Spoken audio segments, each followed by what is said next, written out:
سلام عرض ادب و احترامات خدمت تمام ریاست مطبوعاتی. خدا کنه جور صحتمند باشین. بزرگواران، شخصیتان، خواهران مبارز، سربازان دلیر، انشالله که روز خوشی داشته باشی. قومندان سوقاتی یک چی برات بگم، یعنی می رهبرای ما شما تمام سربازای ما را به شهادت دادن. امروز ببین چی حال روز از سر ملت ما. سرباز ما شب و روز از سنا خواب نمیره، قومندان ما خواب نمیره، جنرال ما خواب نمیره، ولی خودشان فرار کردن رفتن در کشورهای خارج. به خدا اینا در فکر ملت ما شما نیستن.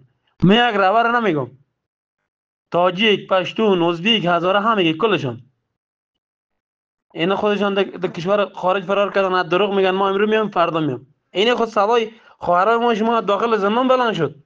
کو غیرتشان کجاست؟ اگه غیرتشان اون وقت میمانند در وطن ما شما مبارزه میکردن. کجاست غیرت اینا؟ او بیادر خدا شاهد، اشرف غنی هم خائن نبود.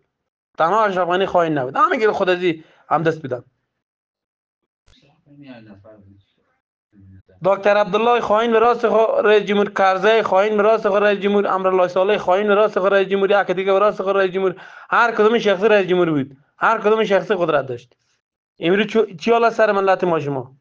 عمل در کشور ایران سر مهاجرین ما چی حالا بدبختی است؟ حدث نمی راست. لاف پوف میزنن ما امروز میام ما فردا میام. به خدا قسم نمی کشور اوکراین که اگر کفری هم است بله قهرمان ترین کشور ما است. شما ببینید روسیه چه قسم او را توا ساخت، بازم تسلیم نشد. مثل مرد بازم استاده میزنه در مقابل روسیه. امر رهبرای ما شما خود تکاس هم نشید، فرار کردن رفتن. جوای خود پر از دلار کردن، ساختمانای خوب برای گرفتن، فرار کردن رفتن. یکیشون در